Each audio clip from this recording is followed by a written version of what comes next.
Welcome everybody to Voice of Saskatoon and Civically Speaking. This is an exciting moment. It is, because this is our first time we're going live here. Yeah. We're going live in the in the Rogers kind of whole studio here. We've got some history to tell and some introductions to share here. So I'll start by just saying I'm Lenore Swiston and really keen to be here as part of the Voice of Saskatoon and Civically Speaking kind of show that we're bringing together to the community of Saskatoon and beyond. Yeah. So tossing it over to you, Anika. Yeah, so my name is Anika Maisha. You probably saw me and Rashid at the Voice of Saskatoon for many, many years. We used to be at the radio with our face hidden, but just our voice.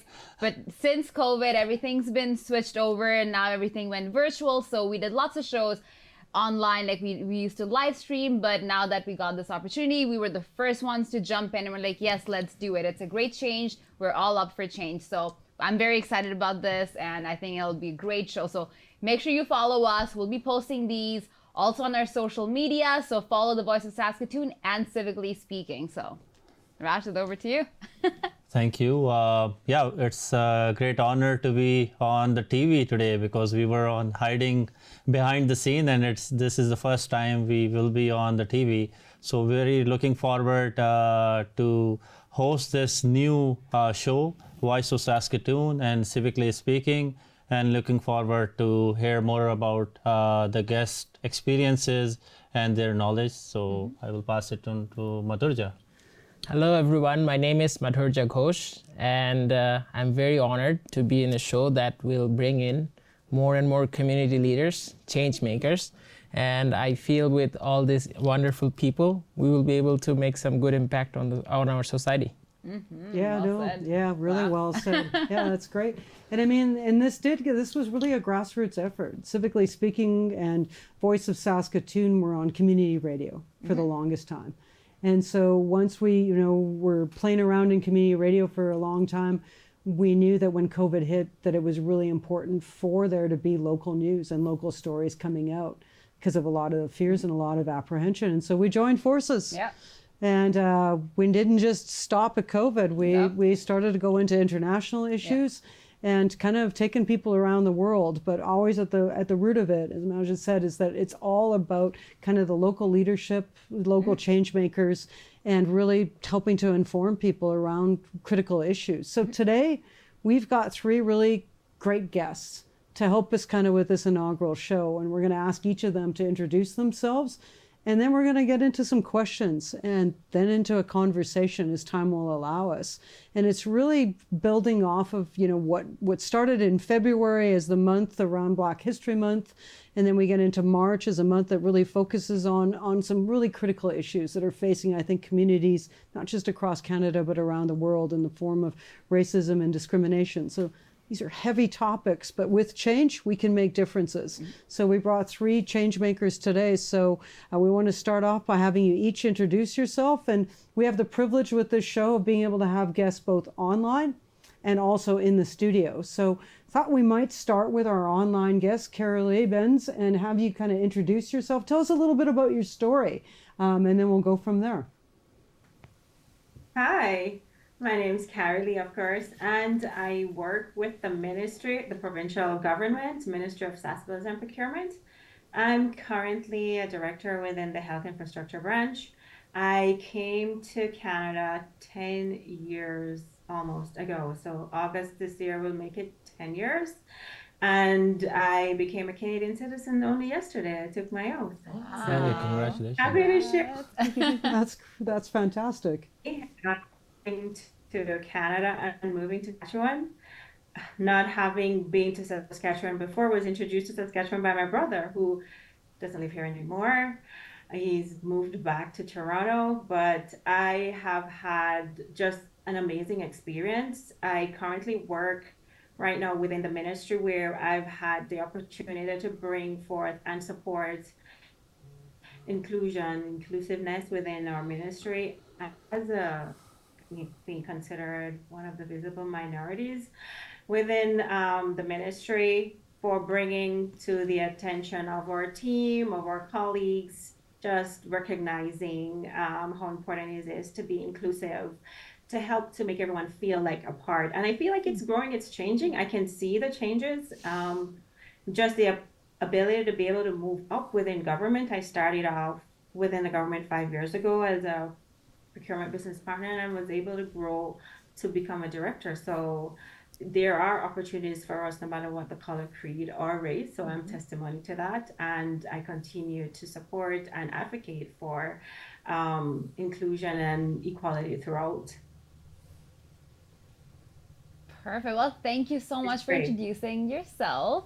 I guess next we'll go to Asit Sarkar. If you want to please introduce yourself, tell us a little bit about you. Thank you. I'm Asit Sarkar.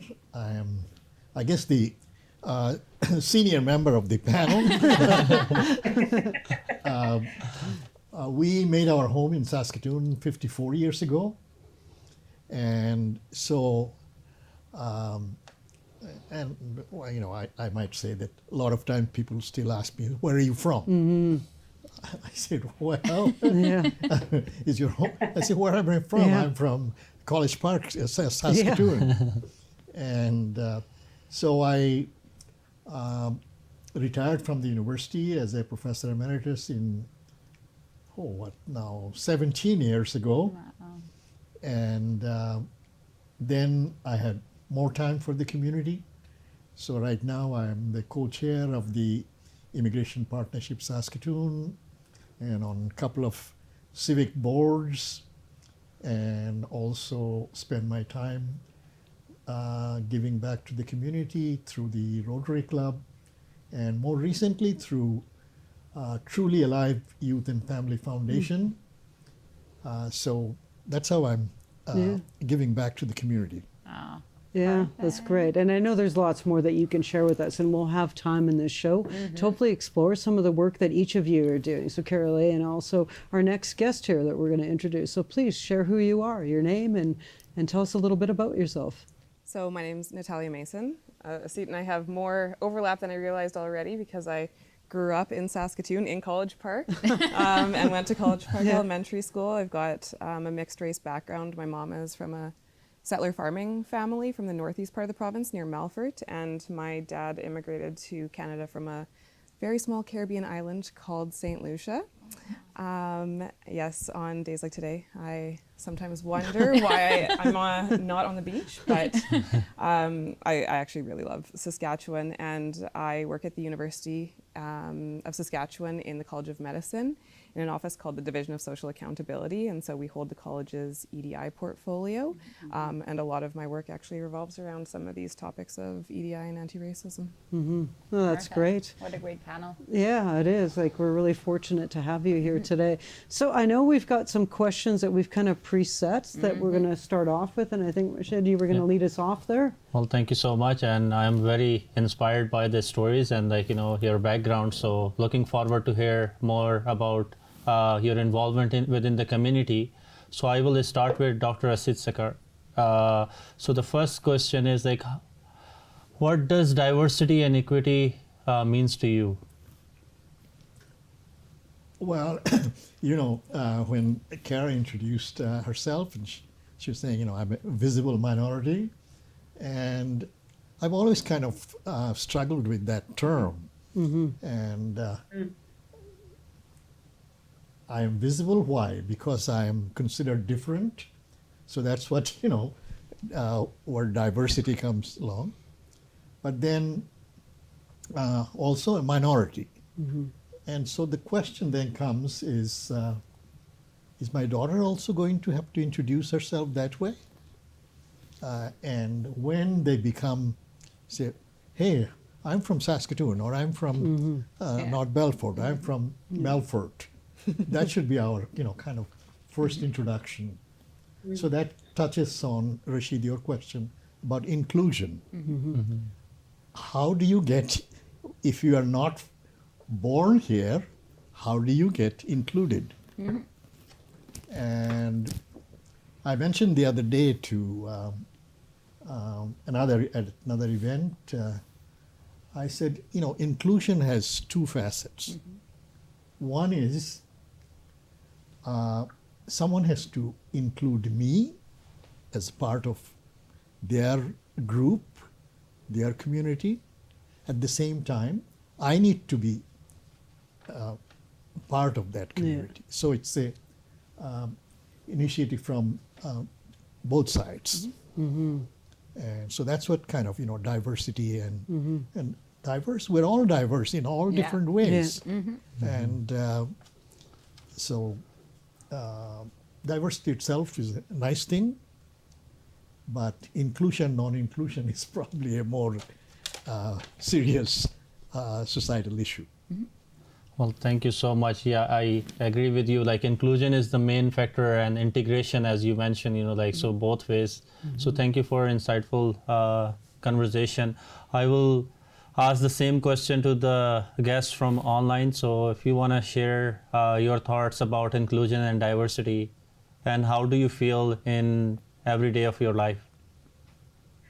Okay, that's a good question. Thanks for the question. For me, diversity means having the opportunity to include, just a variety of unique individuals. You get different mindsets, different thoughts when you have diversity in the room. Everyone's not thinking the same way. So it creates, it brings value when everyone is able to contribute in a diverse environment.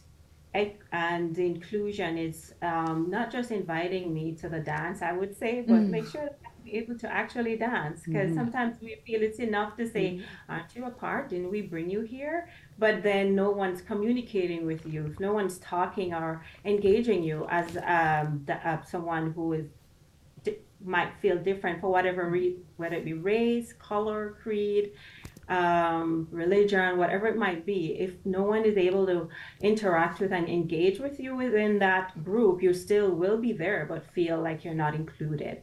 Because I can give an example. Within our work environment, we have a diverse group of individuals on our team. That's an awesome dynamic team, and I love it so much. And we're now, I think, for the Muslims, they're going through Ramadan, and I was able to recognize and the persons that are Muslims that are observing Ramadan at this time, and they really appreciate that. Just to be able to share that, I encourage cultural moments so persons can share, so they can feel included.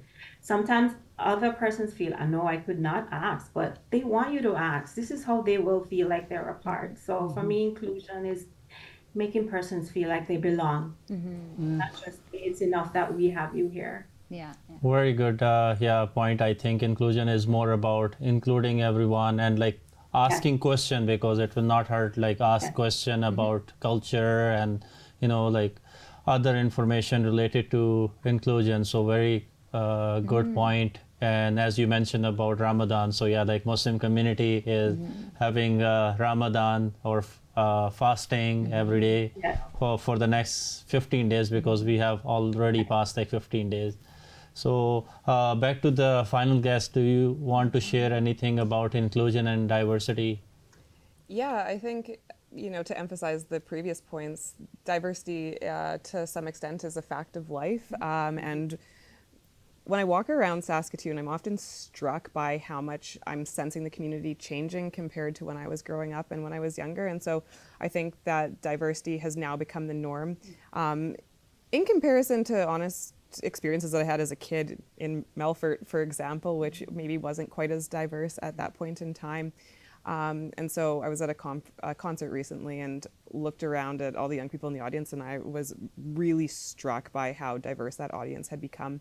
But I think from the inclusion perspective, we know that there's still a ways to go for people to have access to the same health and happiness that everyone deserves to have. And I think that as Canadians, we really champion as our worldview.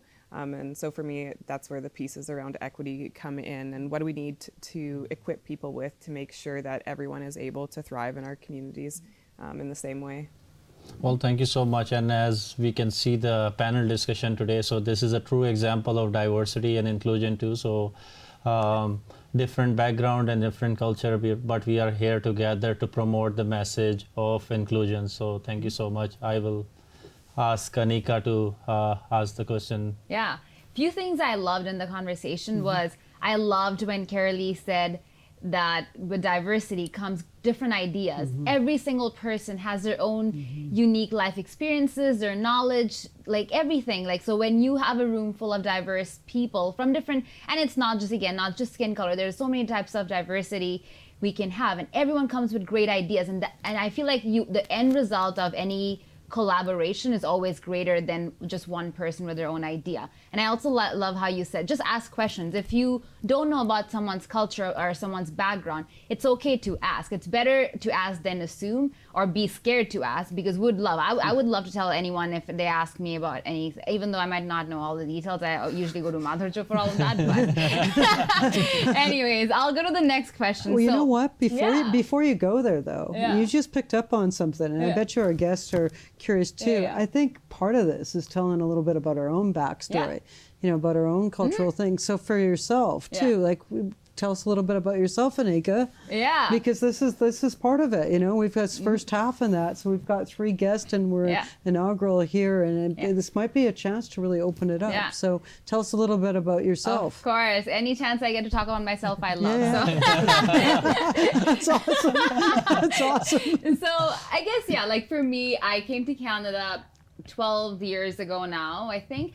And I guess, for me, I love embracing my background, my culture. So throughout university, I remembered any chance I got to represent Bangladesh as a country, my culture, I would. Like, either it be student groups, dance performance, I dance, so I can do that through that. Different, like any venue, any stage I represented my country. And I love that. That's a big part of who I am. And also, just, I don't know, any way I can even represent now I'm more than just a Bangladeshi. Now I'm someone from Saskatoon, and just even sharing that, like an example was when I was in the show Big Brother. I was the first Bangladeshi to go in that show in 11 years, and wearing the sari, because I didn't just want to be another brown girl. I wanted to actually show what our culture is about. So I wore the sari, which showed, okay, this is the background, this is the culture. And so many people loved it. And they asked me questions like, hey, I saw you wear sari. That's so relatable. Like, thank you. Like, we have never seen that in 11 years. So, and also I was the second ever person to go from Saskatoon on the show. So, which was great. Like, people were asking me about it. Oh, tell me more about Saskatoon, Saskatchewan, right? So any chance I get to represent myself, my background, my country, Canada is my country now, Saskatoon is my city, I love that. So yes, and I also love learning about other people. Like all these events, folk fest, any cultural events, I love going and learning. So yeah, I don't want to take too much time, but that's a bit about me. But that's what the show's about, right? It's around showing the faces of Saskatoon, you know, sharing that and showing the faces of Regina, you know, with Carylee representing from down south, you know. But this is it. It's around opening these conversations up. Yeah. We'll continue this discussion too. You know, well, first of all, round of applause for Anika, you know, like because she represents us and community in one of the biggest show in Canada. So we are very proud of you and your achievements.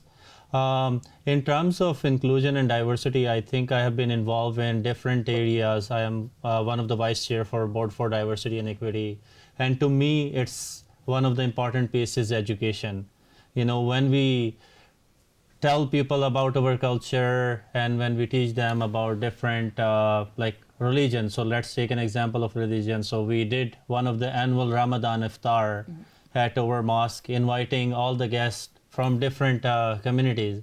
So I think it was very eye-opening for many of people who attended that Ramadan dinner. Like, oh, first question is like, oh, do you guys don't even drink for whole day? So, you know, like there are many questions, you know, misconception and like, oh, what about kids? Like, do they have to do it? No, like they don't need to do it. You know, there is a certain criteria and ages, and also like people who are sick, like they don't need to do it. So yeah, I'm proud of my culture. And as Anika mentioned, you know, like I'm proud of Canadian too. Like I got my citizenship in 2017. I think it was one of the biggest achievement of my life. I was very happy, and I shared with a proud to my fellow Canadian that I am Canadian. Like I do have some accent, you know, like, but otherwise I feel proud to be Canadian. And yeah, it's good to share my culture today. Thank you, Lenore, for asking that question. For sure. We'll ask Madhurja to share. So I also, just like Anika, I came in as an international student at EFS. I started at the Arts and Science, College of Arts and Science. And in my second year, I got involved in a program. It's called Aboriginal Achievement Program. And it was second year students or third year students would mentor first year students and Aboriginal students. And I go to the first session and I get some weird looks, and then I looked to my other facilitator and I said, like, am I doing something wrong, or is it the accent? And then she said, no, because you're the first non-Aboriginal person to come into the program as a facilitator and try to share your experiences with them. And that's, I would say, that was the beginning, if you want to say, for me to learn about diversity, that there are lots of other things. Yes, I came from Bangladesh, and now I'm in Canada, I'm a Canadian, I'm a Saskatoonian, but there are more than that. You talk about the religion, and Anika was talking about our country and our cultural background. I would like to pick on something fun, eating habits. I never knew what is bannock. So on that program, I don't know, I think it was like mid of the semester or something, we had a bannock and soup, and I had to Google what is bannock. So, those are the things that if you do not have an inquisitive mind, at least that's what I think, you won't know those things, you won't experience those things, and to have an open mind. And I feel through shows like this, through activities like this, and that's what I want to be a part of, we can bring out those discussions. We can bring out those peoples who sometimes, just like me, might not even know what bannock is, which is now when I think it's like a very common thing, but at that point, 10 years ago, as a new international student, I didn't knew about the whole thing, and why bannock and soup is such a cultural concept on this society with our First Nation brothers and sisters. Yeah, for sure. I'll throw to Lenore now. Yeah, for sure. Yeah, well, I mean, great discussion. We're coming to the end of our first half. If you can believe it, time moves pretty fast. I mean, I'm of settler background, but I'm third generation Ukrainian. So there's some stuff going on in the world right now that makes me very aware of what's going on there. I have Métis members in my family, godchildren and nieces and nephews and brother-in-laws and the whole bit. And for my work, my background is as a regional and urban planner and a sociologist, and I've been tethered to the university and the polytech world, working in the area of equity, diversity, and inclusion for a really long time. So this is really to the heart of all the work that I do. And True Confessions, Asit and I, Dr. Sarkar and I, were on a Centennial Celebrations Committee where we really kind of shook it up in Saskatoon, even at the time, in terms of, kind of showcasing what diversity was and celebrating it, but also having some deep discussions around it too.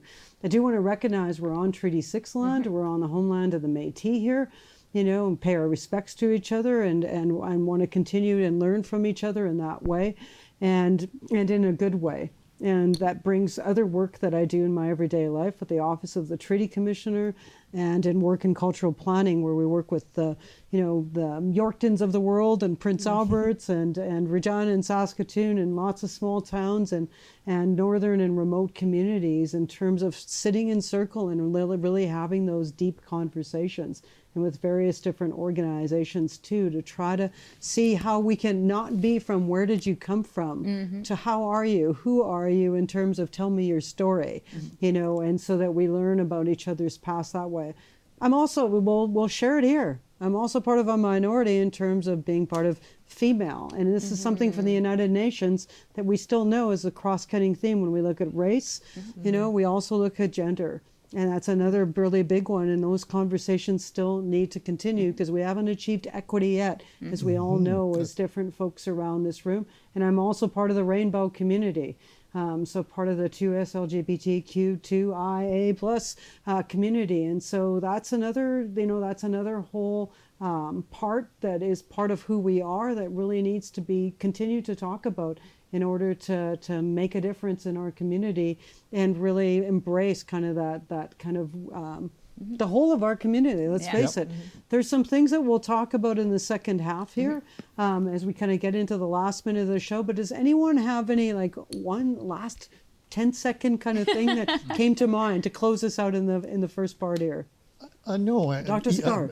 You mentioned, Lenore, Yeah. about the Saskatoon, Centennial Yeah. Committee, and that was my first active engagement with the, community of Saskatoon. Before that, I was doing only the university, my professional thing. Yeah. So, again, what I see that now looking back, that's somebody opening the door for me to be part of this community. Yeah. So to me that was very important. Yeah. And one other thing I want to mention, that my work also involved Ukraine, and it so happens that it is a Ukrainian university which gave me the highest honor that one could achieve. Oh, wow. I was given an honorary doctorate by Chernivtsi National Yeah, University. there you go. Wow. Yeah, my home area. Yeah, I mean, what we always say, it's like 1 degree of separation here and not 6 degrees of separation. So thanks for tuning in to kind of the first half here of Yeah. Voice of Saskatoon and We'll Civically see you Speaking. in the other half. Yep. Yeah.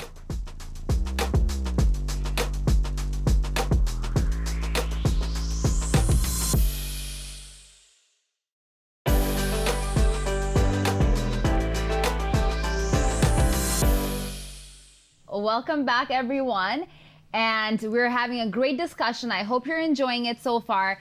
Please make sure you go follow us both on our socials. So the Voice of Saskatoon on Facebook and Civically Speaking, because we will be posting these for later in case you do miss it, you get busy, you can always go back and watch. So again, the Voice of Saskatoon and Civically Speaking. So we have 3 great speakers.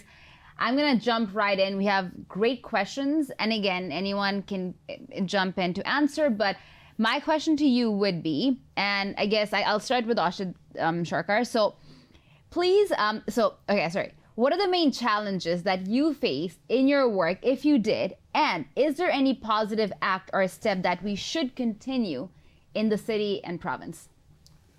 Well, you might say in my work. Well, I don't work anymore. Yeah. You work. It's just a different kind of work. But Madhurja talked about accent, and I can also talk about my other activities. Accent, so this is an interesting leftover of the colonial rule. Yeah. Right. Our colonial masters were the British. So therefore, when you talk in British accent, nobody calls that an accent. Right. But we are also supposed to be a multicultural society. So I guess people have not become used to multicultural accents. Yeah. So basically, you should try to understand. And once you try to understand, then accent will no longer be an issue. Yeah. The other things, the real challenges, I'm not facing it, but in my work with the Immigration Partnership Saskatoon, is right now is a lot of immigrants coming to the province and Saskatoon saying that our credentials are not recognized. And then people say, well, yeah, there are regulatory boards, it's not our problem. Yeah. But then, even after you have gone through that, somebody says, you don't have sufficient Canadian experience. So that's another kind of cover for not including you. So what is the Canadian experience? Somebody who is writing a software, is there a Canadian experience of writing software different than one is written in India or Eastern Europe? So these are, still some of the lingering challenges, which I say are leftovers from our previous, leftover from our history. Yeah, yeah. And I agree, and I always get the opposite. So a lot of times when I'm talking, people would say, oh, you don't have an accent. Like, I'm sure I do, but I get that. And so it's easy for people to assume that, okay, because my skin color is different, I might have an accent, that I'm from another country. So it's always that people, it's always in the back of people's head, oh, okay, accent. So yeah, I'm glad you touched on that. And about the job experience, that is a big issue because, and I see people in many different fields, they're so qualified, more than qualified, not getting the jobs. The first thing would be you don't have the qualifications here, and then the second is, oh, you don't have experience. How does one get it? Like, it's just making it easier transitioning for newcomers, for people from different countries, backgrounds, would be so much better, right? So thanks for that. Maybe I'll go to you, Natalie. So. Yeah, it's interesting because I think some of what you're touching on is one of the things that I really struggle with, and that I think we as people in Saskatchewan and Canadians struggle with, which is the idea that we're really nice here. And if we're nice as Canadians and we're really polite, then we couldn't have things like racism or discrimination in our society. And so it manifests in more subtle ways, right? They won't say to you it's not because you're not from here, but rather it's that you don't have the experience. And I think that we've seen that over the past couple of years in terms of how Canadians or the Canadian government welcomes refugees from different countries, right? And which refugees from which countries are the ones that we want here, and who maintains that idea or that picture of what a Canadian looks like. And even myself, I mean, I'm both a first generation and a multi-generation Canadian, and people still say to me, where are you from? Even though I've got the fully baked Saskatchewan accent, I've been told many times in Ontario. And so I think that that's something that's important for us to reflect on. And it's true that Canadians are kind and generous people, but I do think it's really important to recognize that even with that still, we can hold racist attitudes, and we can hold xenophobic attitudes, we can be discriminatory. And ignoring that stuff doesn't make you any nicer, and it doesn't make you any more polite. Those are all things that we need to work really hard on addressing. And so there's going to be discomfort in that. And I think that that's one of the things that I encounter a lot is people who feel uncomfortable kind of like dealing with that colonial legacy. And it's impacted Canadians in so many different ways. I think for Indigenous people, obviously really massive impacts that continue to this day, but even to those of us whose immigration paths have brought us here because of colonialism elsewhere in the world, and that has impacted our families and our ancestors for generations. So I think all of that is a really important conversation and skill that everybody needs to develop and learn to talk about. Well, first of all, I'm sorry for butchering your name. It is Natalya. Don't worry. Perfect. No, And you say it's me? Perfect. Thank you so much for your answer. I'll go over to Carylee if you wanna, answer the question. Okay, so challenges. That's a good question.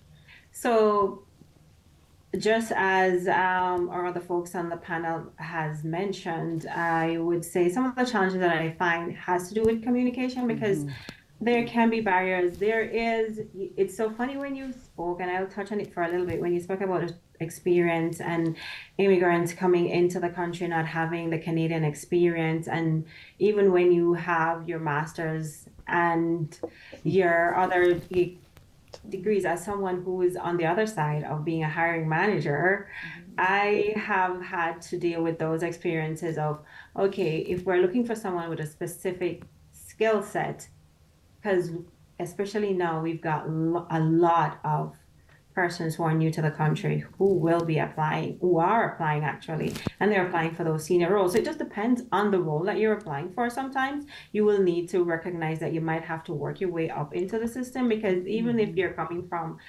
especially when you're coming from a different work culture, will you be able to, you might have the transferable skills, but some of the skills are really specific and it will take some training. Yes, it would be good to come in and train them, but it's very tricky coming from both sides, because I felt that way too when I came as an international student as well. Sask Polytech, Regina, in Moose Jaw. I'm from Regina. I didn't say that before, and had to start again from entry level, I would say, and just learn and the culture, because there's so much things that are different from where I was coming from. Even how I speak to persons within the office environment can pose a challenge. The way we interpret things from how Canadians will interpret it, it's also very different. So it's really learning and taking the time to learn, and both, it's not just one side. it's important for both persons to learn. And I think that's why I'm so appreciative that there is more of a recognition of, being inclusive, equity, and so that both parties, foreign country and for Canadians, that we can find that common ground where we can learn, are willing to learn from each other and understand each other as we communicate, as we share in our work environment, understand that sometimes, yes, I may have come from my own hometown. I was in a leadership role, in a management role, and I came back and recognized that, I want to learn the system, so I'm going to start from the ground back and build myself back up. It's not a bad thing, not in every situation. So sometimes this is how I see it, and it can be a challenge. If anyone wants to. If I can make a comment on that, I think that learning is a big point. We all need to learn. Yes. And I tell you, Madhurja talked about that, he was the only non-Aboriginal person. I remember the days at the campus where at the College of Commerce, where I was there wasn't a single Aboriginal student there. And it so happened that I was the associate dean at that time, and I was approached by an Aboriginal person from the North Balfour area, Balfour District Chiefs, Joan Grey Eyes. Joan said, we want to see our reserve people come to the College of Commerce. How can you make that happen? And I think that because I was also a person who was trying to be included, helped me to think that if I can be part of this solution, then that would also help me, because I am going to, in the process, learn about the indigenous communities. And so that's how doors got opened for indigenous students in the College of Commerce. And you talk about international students, both of you. When I was the founding director of the University of Saskatchewan's international office, there were international students only in a few in the College of Arts and Sciences.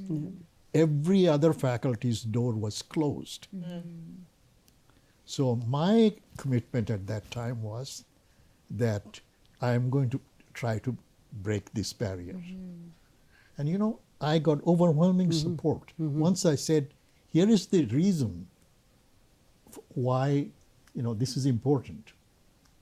And because I stepped up and tried to make that change, there were people who otherwise were not doing anything. They came and supported me. You're one of the change makers. Right? This is what it's all about. Is about what are the things that we can do ourselves to and kind of try. Where the university has now come to. Now in this campaign, what is the theme? It is the university that the world needs. That's right. Those days that was not an issue. Really good points. Thanks so much for sharing that. No, thank you. Sorry, is there anything else, Carylee, you had to add? No, not at this time. Okay, perfect. No, thanks for the answers, and you all are impacting our society in such good ways, in your own ways, so thank you so much for that. I'll pass it on to Madhurja for the tough question. Hey, I'll start with something inspiring.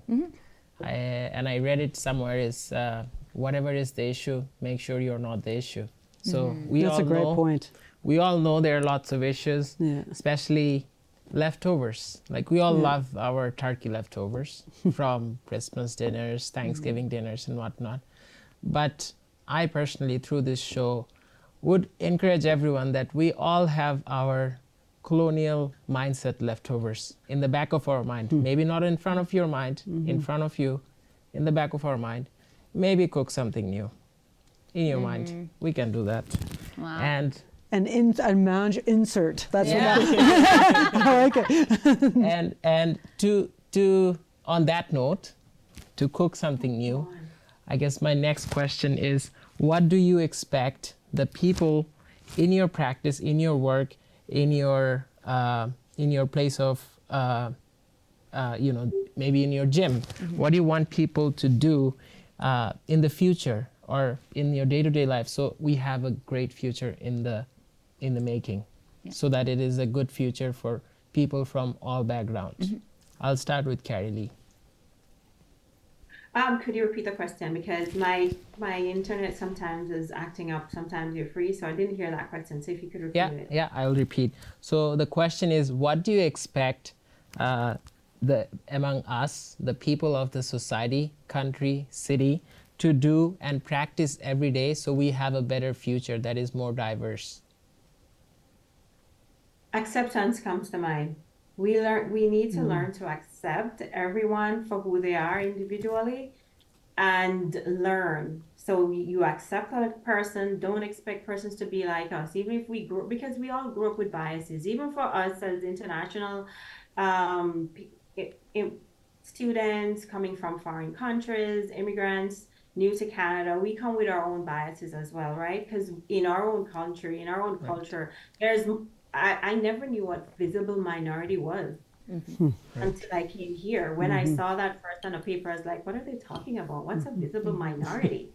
So that was even the first learning for me, was to learn, okay, I'm recognized. I don't think I'm a minority, but I understand in the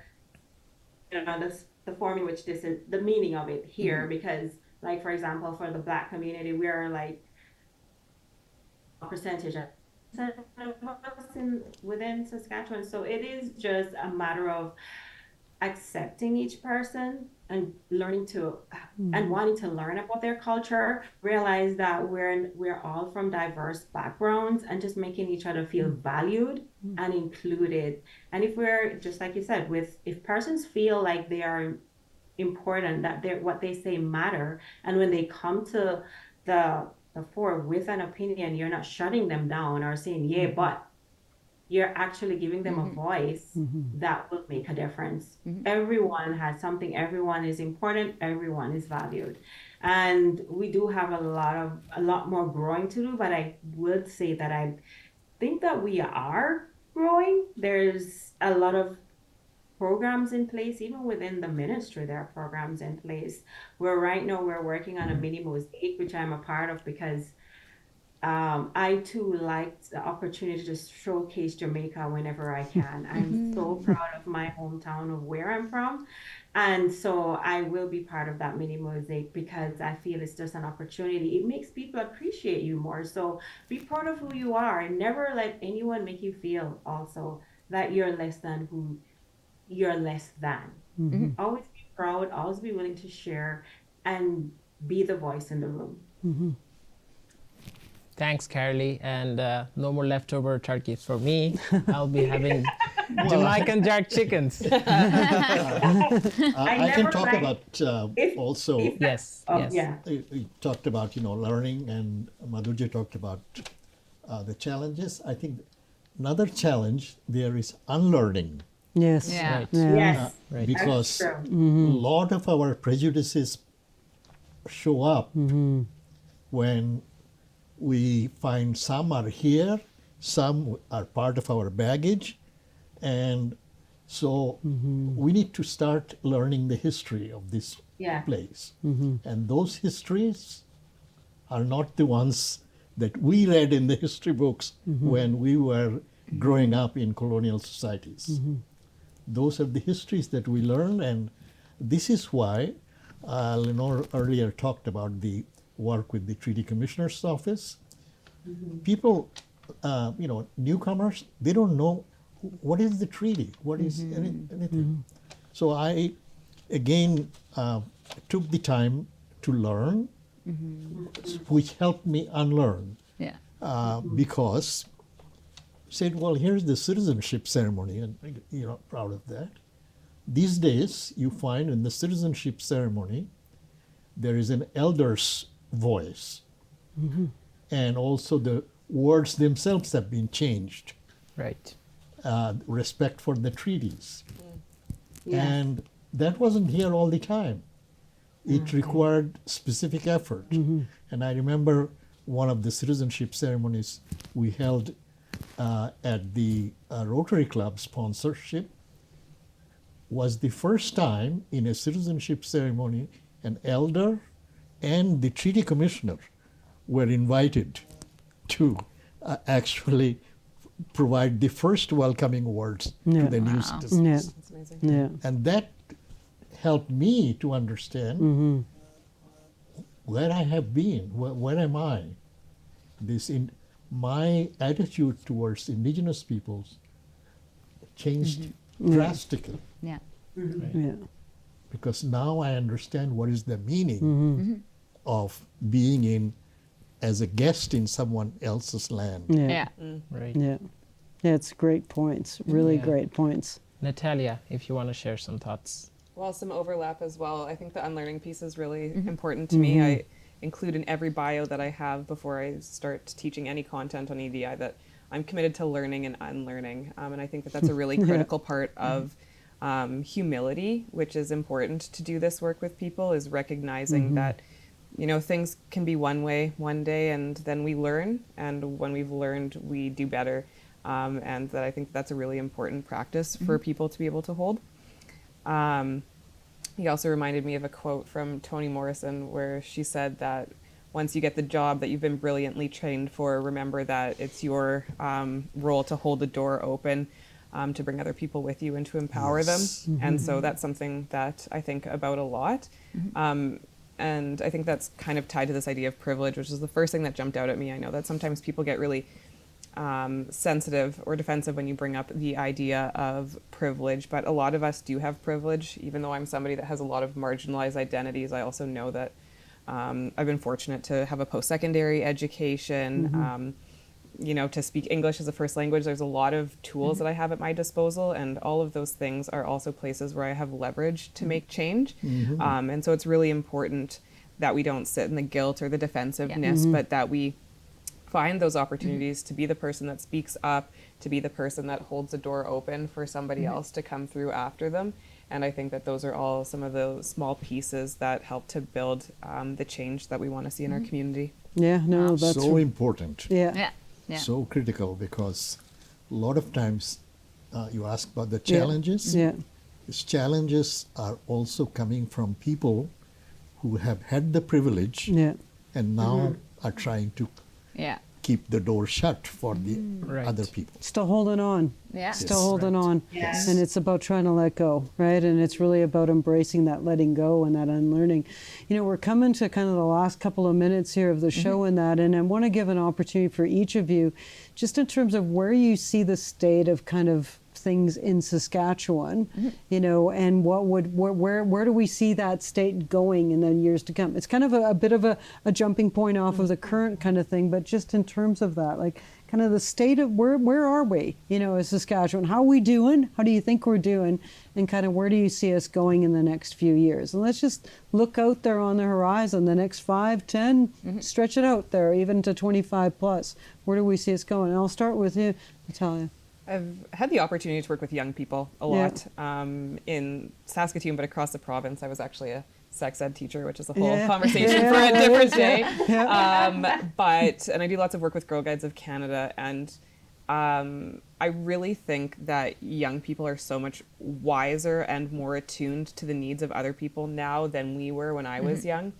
I was in a grade 8 classroom in Saskatoon to talk to them about, I think it was Black History Month actually, and those kids asked me questions that were 3 times harder than any question I had been asked by an adult in any training that I've done. Yeah. They said, if Martin Luther King Jr. was alive today, what do you think he would say about the Black Lives Matter movement? Oh, interesting. Wow. I know. And so I have so much faith in those young people. I think that we're on a moment of seismic social change. And I think that that's causing a lot of people to also dig their heels in because they sense that the world is changing and that things, might not be how they recognize them anymore. But I think that I know in my heart that all of that is in the best interest of everybody in this community. And that's part of, uplifting one another's voices and building community and recognizing that something that harms one person harms all of us at the end of the day. And so it's, building those relationships and bringing people in. Yeah. So a minute over to you. Well, I would really agree, and that's why people say, why am I so friendly with younger people today? Anika knows, Madhurja knows. My home is always full of people, of younger people, because I can learn a lot more from them. And they are the ones who ask the right questions. They are the ones who speak up when they see something wrong, whether it's relating to gender issues, whether it's relating to other sexuality issues, whether it's relating to climate issues, you name it. They are at the forefront. And I think they need to be at the forefront in ensuring that more and more people are part of your for group. Sure. That's great. And you did that really well in the time limit. Carylee, last minute to you.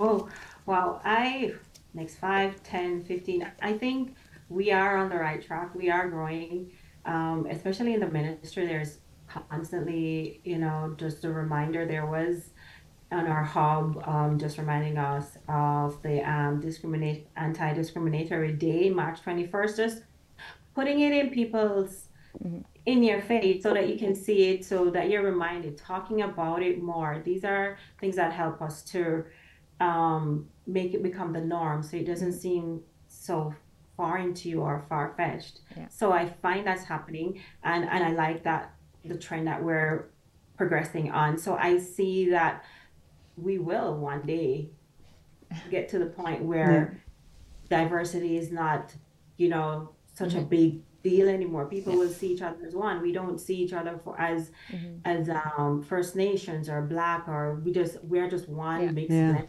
Well, I believe that will happen one day.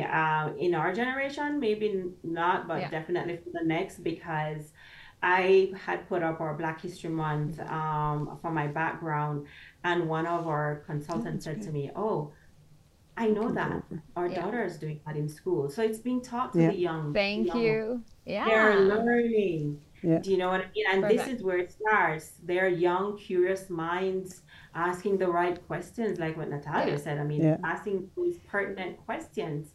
So I see, even for the next generation, we'll be more appreciative. It will be a point where we don't see color, race. We just see each other as one. Perfect. Thank you so much. And well, time went by too fast. So thank you all for coming one more time. And we are looking forward to more great shows. So thanks for being the first.